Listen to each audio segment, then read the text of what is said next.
classes tend to fizzle out in the last few days, so just want to say thank you to everyone attending, everyone streaming, for still being there, still in class, continuing to contribute in discussion and stuff like that.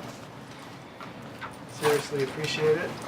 The class can be really boring if people don't participate and bring themselves to it. So this was not boring at all. It was really interesting. And hey to Corey, hey to Nika. Right. So we're going to continue and finish with our exam review. So there's a reminder on the front page of the site now about the final exam date. It's here in this room on Thursday, December 21st from 10:30 to 12:30. And there is review material right here online. There's your final exam review stuff. Are we going to review on Tuesday as well? No, this is the last class. Oh, so, no class on Tuesday. yeah, starting tomorrow is the exam scheduled exam period, so the classes no longer meet. Am I offline? I probably forgot to turn it on. Hey. Sorry, Jody, to bring you out here. Yeah. That's okay. There we go. There we go. All right. So I should repeat that for hello, everybody. Turn my microphone on. So, again, for those in chat, thank you for still being there. The exam's on December 21st at 10:30 here. And this is our last class, so we will not meet next Tuesday. The exam is next Thursday. As you can see, it's at slightly different time. Just, again, a thank you to everybody for all your contributions and hello. Bringing interesting observations, and Gino was just telling us that net neutrality is being rolled back officially by the FCC, so check that out. But that's the kind of interest that at the end of the class I just figured, oh well, people might care about it. I'm sure you did before, but it's just nice that that at the end of the class you're just more aware of what's going on in this particular area. So cool. Thank you. Rolled back as in check the news. Good morning, really. Oh. Basically the restrictions on service providers, internet service providers, that required that they treat all streams equally has been rolled back. There's no longer going to be a restriction, which will leave them free to create different tiers of service, some being faster than others. And then they could put, for instance, HBO Go or whatever onto the faster lane and charge people more to get access to that. And then, your basic internet, email and stuff could go on a slow lane. So it's making the internet more like cable TV in a way. They can charge different levels, which they'll use for sure. And in response to that, they suggest that they will put more investment into fast lane internet. So, meaning more digital connections possible and stuff. But they will charge people for that. So that's what they would have done anyway, I think. But now they just have a green light to make more money. But that's my view of it. Do check out all the online conversation from other folks to see what they think. So there you go. We're going to look at our last 3 Kahoots. We did 3 yesterday, so we did Chapter 13, Chapter 12, Chapter 11. And then there's 10, 9, and 8 still to look at. So this is our final exam review page here, which has details. There are 50 questions on the exam, multiple choice. You've seen many of them. Some of them may have minor changes, so when you're going through the exam, read the questions carefully to make sure I didn't, change something which is you will not have memorized yet, although I'm not suggesting that memorization is the way that I hope you take the exam. But so do watch out for minor changes. The Kahoots are there to help you review. However, they go offline on December 20th. I don't know exactly what time they will go offline, but use them before. Again, cramming at the last minute to memorize the exam is not as good as, learning it more carefully in advance. And so That's my excuse for having them go offline a day before the quiz is actually happening, but it's also because I had limited choices with Kahoots as to how long I could make them last. So it's not a very precise tool. However, I regard it as an extra. So you also have the list of topics, so each question concerns particular information, and so that's a chapter by chapter breakdown of what things you should know about when you're finished your review. So these are the topics of each question, and these ones would give you more precisely some idea of what the question is in advance. And there are more questions in the Kahoots than there actually are in the quiz, of course. So you'll be studying those with the idea that not every one of them will appear on the quiz. So, any questions about that? Again? Did you say it was going to be 50 questions? 50 questions, yeah. And a combination of multiple choice and true false. Okay. Well, thank you, Richard. I'm happy to get paper copies, but it's always turned in online, right? Because that's makes it easier for me to give feedback, and everything's organized. Everything's good that way. Cool. So let's look at Kahoots. See if there's the topic of Chapter 10. Let me remind myself before we dive into this is advertising. Talking about toll broadcasting, media consolidation. Station network compensation agreements are in reverse, so we can look at that again. Libel and slander laws control media content, ownership and operation rules. Who can own a station? Well, you've got to be an American. And when can an owner operate more than one major TV station in a market? When there is a local marketing agreement by, someone else will operate that station on behalf of a different owner. Anyway, we can look through all of these. So let's first start with the Kahoot. Where is it? Here it is. Play. Oh! I have news for you after we get through this one. The 1941 report on chain broadcasting led to the creation of ABC. True, everybody's right, correct. So the 1941 report on chain broadcasting identified what at the time was viewed as a harmful concentration of media ownership in the hands of NBC RCA. They had two networks, the blue and the red, and they were obliged to spin off the blue to sell it. And so when they sold it, it became ABC. So that's the story there. Man, I'm glad everyone remembered that. The FCC will not grant a license to a convicted felon. That has to be false, right? Or people say it's true, so you cannot be a felon and get a license to operate a station. That other one was true. Can't get into Canada either, so if you're planning a trip up there, watch out. Even with a DUI, you can't get across the border. So watch it. Question 3 of 15. The 30-minute infomercial for a skincare system or any other product, dear, is an example of what revenue model. Is someone holding out on us, or are they just... There you go. Thank you. All right. So the correct answer, I'm surprised we didn't all get it, is toll broadcasting. All right. So remember back in the day, original advertisements were sold as toll. It's a term that comes out of telephony, right? So to make a long distance call, it's a toll call. In this case, to buy time on the airwaves to put an advertisement is still called toll broadcasting. Because the station operator charges a fee for you to communicate over stuff. Versus when they put a network television show on, they're not charging you, the consumer or an advertiser, the fee. They're actually giving that program away. So an infomercial is a good example of toll broadcasting.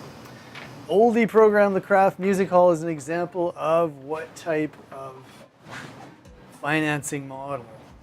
All right, 5 out of 5 got sponsorship, right? So the Kraft Music Hall, Kraft obviously sponsored that show.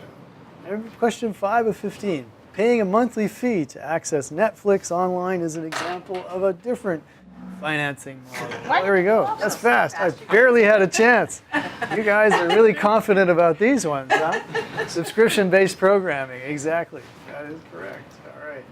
Boom. Let's go further. Which of the following is not a component of the broadcast star model? Oh, so the broadcast star model incorporates all of the players involved. Hey!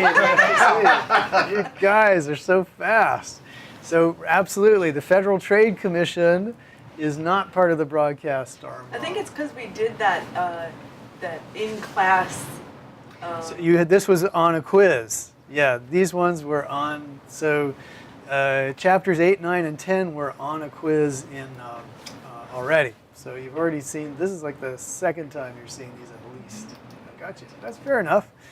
You will remember the broadcast star model. Which of the following would disqualify someone from owning a broadcast station apart from being a felon? Oh, there we go. Not being a U.S. citizen is the correct answer. Why Rupert Murdoch became a U.S. citizen prior to starting the Fox network is because he wanted to be able to own all those stations. He couldn't do it as an Australian. Something refers to a station being owned by one company but operated by another. All right, 3 people got local marketing agreement right, and 2 people were misled by the closest, most credible answer, which is cross ownership. So let's say, first of all, the correct answer, the local marketing agreement is what would allow, well, you remember that the regulation in television is that you may not own more than one of the top 4 performing stations in any market. So you could own the CBS affiliate, but you couldn't own the CBS and the ABC affiliate. However, through a local marketing agreement, somebody else might own the other affiliate, but then contract with you to actually operate it. So although you wouldn't own it, you would basically be the rentee who does everything. So this would allow you to operate the station without actually owning it. So that would be the local marketing agreement. Now, cross-ownership fools everybody. Cross-ownership refers to owning a newspaper and a television station, for instance. So it sounds like it would be right, but it's not. So there you go. Next up, making cable companies pay local TV stations for the right to include the local TV signal is called, 3 people got it right, so retransmission consent. Okay, so that's the agreement that they have to make with the network in order to carry the network content, right? Must carry is the rule. It's the name of the rule that is actually forces them into making retransmission consent agreements, right? So the must carry rule is from the FCC. It says that if you are a cable operator, you have to at least approach every major broadcaster in the local market and offer them a place on the cable system. The purpose of this was to make sure that a cable operator could not close out any broadcaster. For instance, the cable operator, without must carry, the cable operator would be in a very strong position to say, hey, I don't have to let you, little station, onto my cable. It costs me to put you on there, and I may prefer to put on, 5 more sub-channels of the BET network or something that's more profitable to me. But because of the must-carry rule, they have to at least offer everybody a spot on the cable system. Now, then they enter into a negotiation about retransmission consent. If it's a CBS affiliate, of course Comcast wants them on because everybody watches CBS. So CBS is free to make a transmission consent, which is good for CBS too. They can say, no, give me $1 for every subscriber because we show football and we show all this great stuff and people want to be on Comcast because they still want to get that. A small station like a Coffee or something like that, it's a different kind of balancing act. Coffee is saying, you must carry us, you must, so give us a spot on your system, even though Comcast isn't really interested because it doesn't pull in a lot of viewers, they must carry it. So to come back to this, just originally, the retransmission consent is the name of that contract that they have to make. And depending on how powerful a player you are, you get a better contract or not. And you can, as CBS did to Time Warner a few years back, you can withhold consent so that they actually have to drop you and CBS and every other Viacom-owned channel did not make an agreement. And all of a sudden, Time Warner subscribers are saying, hey, how come we can't get Channel 3 anymore? What the hell is going on? You know? And so they had the power in that case. And Time Warner caved. All right, new question. Something refers to a single entity owning more than 2 radio stations in a market. What would that be? All right, 5 out of 5, the duopoly. It's not an oligopoly, it's a duopoly. All right, 2, duo.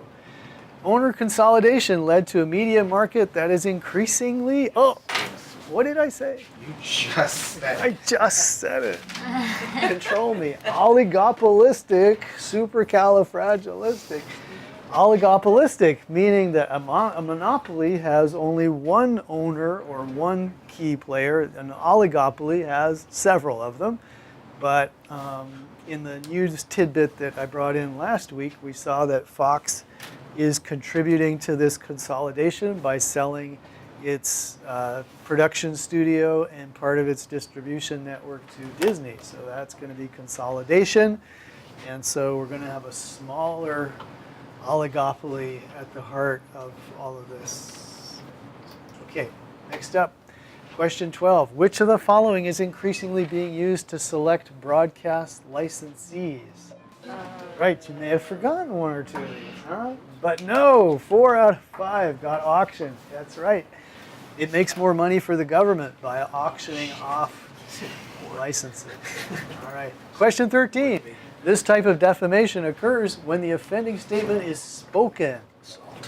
that's true. There we go. Slander. There we are. So libel would be when it is written. Slander would be when it is said. Defamation. So, Salt is when you see it. yeah. The rule that local cable providers include all over-the-air TV channels in its basic lineup is, oh, well, we kind of, now that, yes, 4 out of 5 got must carry. So, although the retransmission consent agreement is what the parties enter into, the rule is must carry. You must carry those local stations if you're a cable operator. Boom. Finally, to defend against libel, broadcasters can demonstrate that the defamatory statements are true. Is this true or false? It says true. It says false as well. True. 5 out of 5 got true. That is correct. If you tell the truth, things are going to go your way. All right. Ta-da! The podium, JP Genius arises, and first oligarchy is there too. Nice. Okay, and let me just flash back to our topics, and let's just see here. Gotcha. So we did talk about toll broadcasting is infomercials currently, the media consolidation trend, right?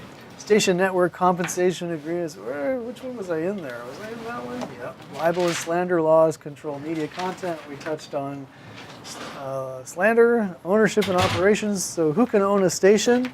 Well, not a felon and not someone who isn't a U.S. citizen. When can an owner operate more than one major TV station? When they have a local marketing agreement in place. All right, cool. All right, so we're going to go on to Chapter 9, but first, an important message that I sent out by announcement. So one of our dear classmates identified to me a problem, a mistake that I made, which is that when we did our industry news presentations, I graded you out of 25. But this eagle eye looked at the syllabus and realized that I said it would be worth 50 points.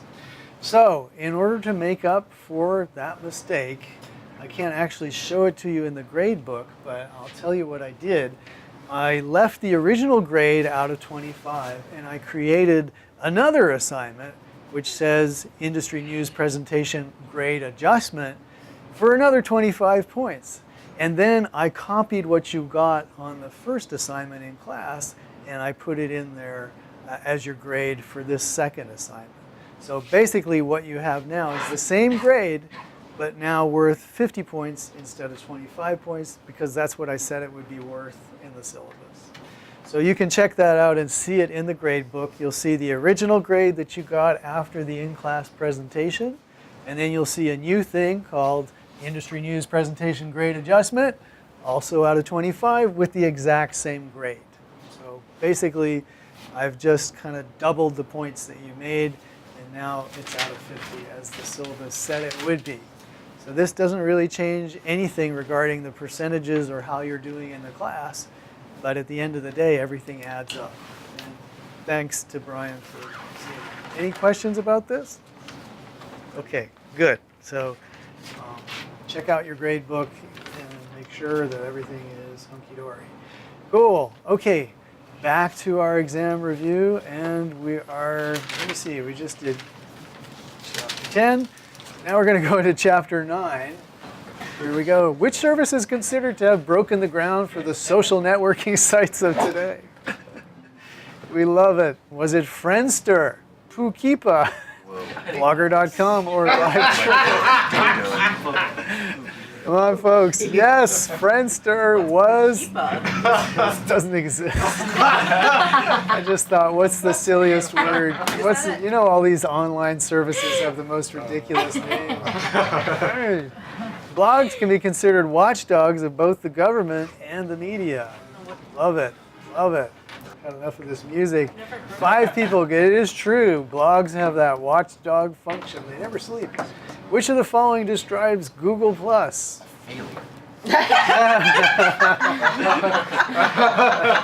Failure. All right, don't put that in your email. They may exclude you from your Gmail. Yes, 6 people got a social layer across all Google services. Absolutely. Next up, which of the following best describes Instagram?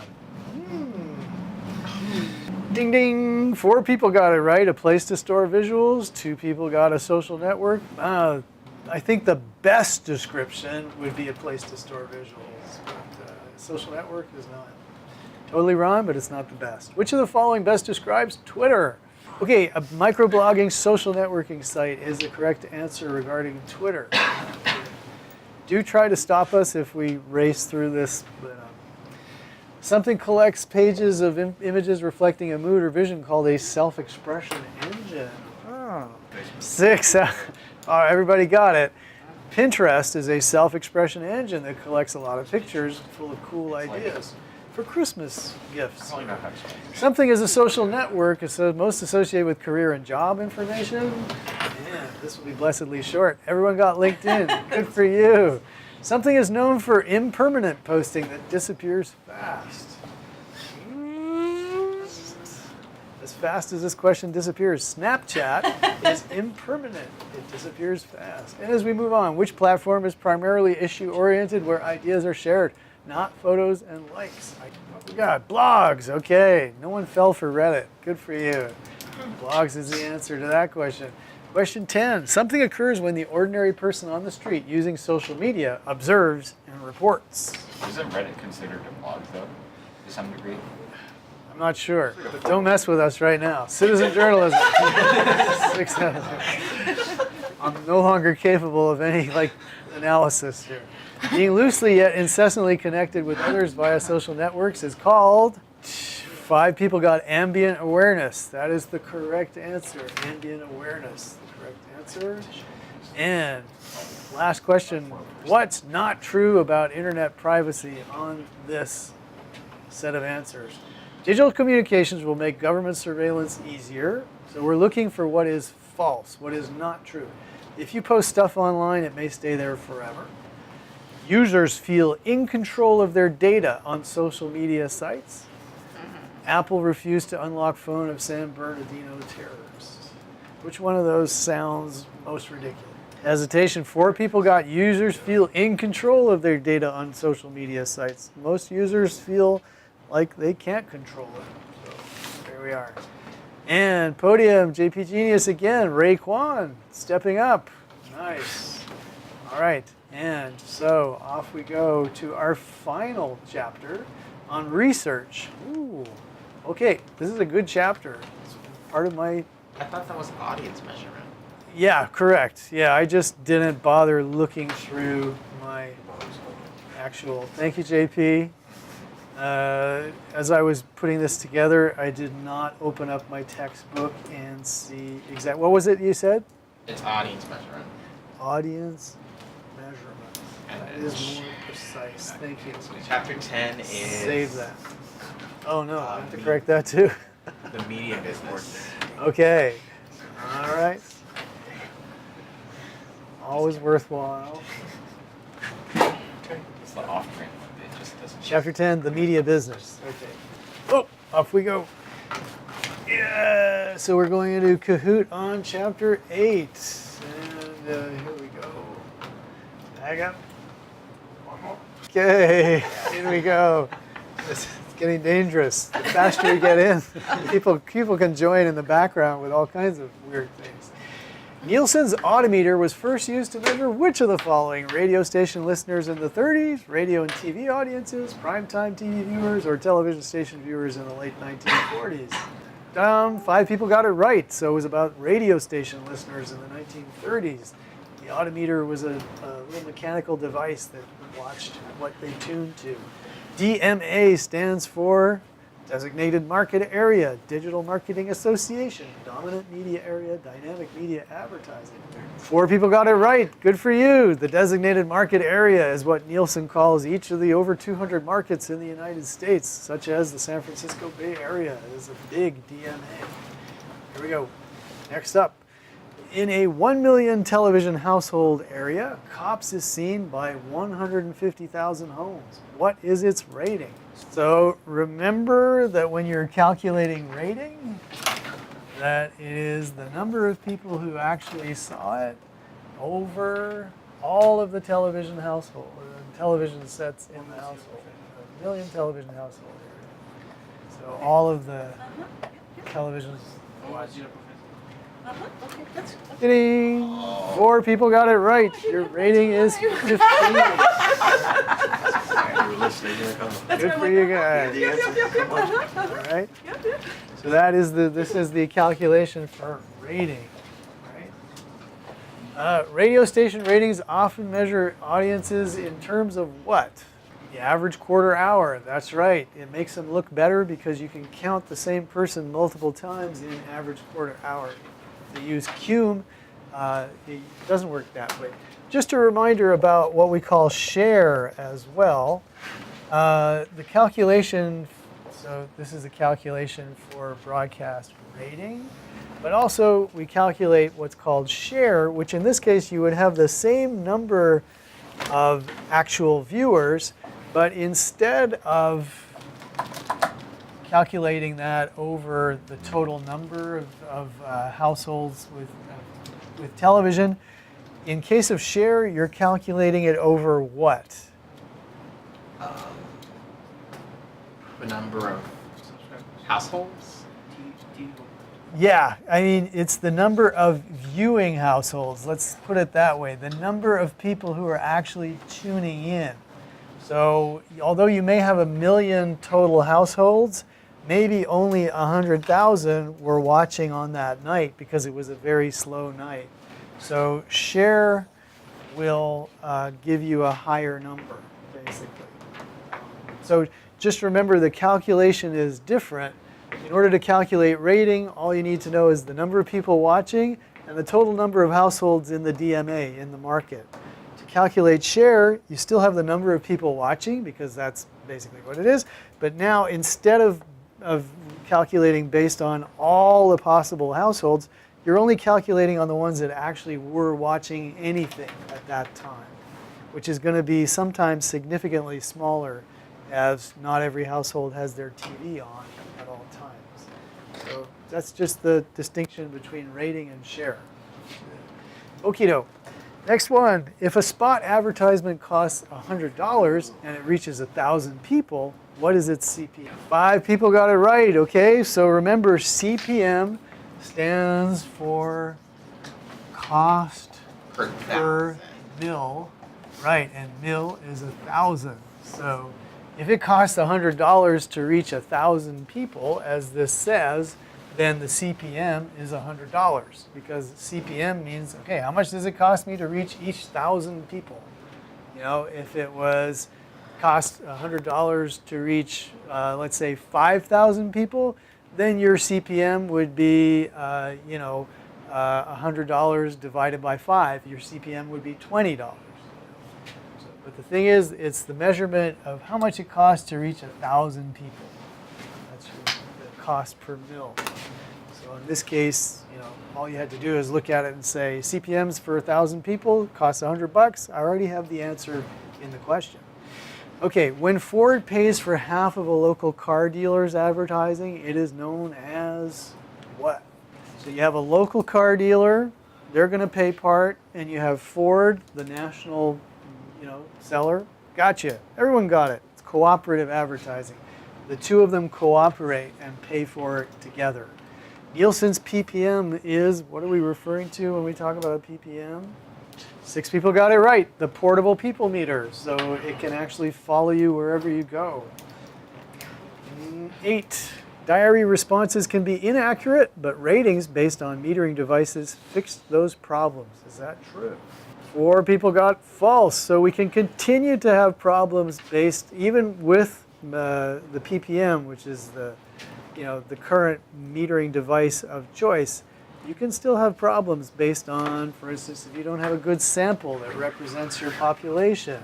It also, will listen in on, something overheard at the garage or the supermarket. Anyway, ad exchanges are most common in which medium? Which medium has ad exchanges? 5 people said the internet. That's correct. So remember, the purpose of an ad exchange is, for instance, if there are a multitude of blogs out there, the ad exchange was created in order to pull together the most, those blogs which have the biggest audience, so therefore the most profitable blogs, the most popular blogs, would be pulled together into an ad exchange which would sell advertising on all of those blogs. So you as a blogger may not have time to go out and sell advertising, but if you have a sizable audience, you can contract with an ad exchange and they will do all of that work and then share the proceeds with you. So that's what an ad exchange is. Boom. During something, Nielsen sends diaries to sample homes all over the country. What period is this? Correct. Sweeps. During the sweeps period, 4 times a year, they do a national audience survey. Ratings explain why viewers and listeners prefer certain programs over others. 6. Very good. Very good. So ratings tell us how many people are watching, but not why. Barring an unlikely event, shares are always larger than ratings. 5 people got it right. Okay, so again, if you got this wrong, think of this. When calculating share, we've got the same number of households who are actually watching the show that we're measuring, but we are measuring them based only on the number of people number of households actually watching TV that night. So the denominator here will always be smaller than here. Sometimes, in this case, it's 10 times smaller. So the result will be bigger, better, and something broadcasters like more. Which of these is an actual audience measurement challenge faced by online advertisers? Different means of sample selection, so different services sample them differently. Different ways of counting website visitors. All of these, got it. Okay, good. So all of these different means of sample selection, different ways of counting website visitors, use of different metering techniques, all of these are issues that online measurement encounters. Why don't we have this problem in television and radio? Because one service does it all, Nielsen. So they do it all the same way. Versus online, there are several competing products out there, and they do it a little bit differently. Which of the following is used to set online advertising rates? All right, 5 people got it right. The number of hits, cost per click, or cost per transaction. These are all ways of setting online advertising rates. Cool. And the last question of our review. Audience activity is more important than audience size in mobile or social media ad campaigns. 4 people say it's true. So that is true. They would rather see very engaged people clicking through, for instance, than just large numbers of people who visit the site but don't really do anything. Cool. So, ta-da! Putin Supreme, my goodness, shirtless on a horse. Putin Supreme flies with us. All right, there we are. Any questions about our review?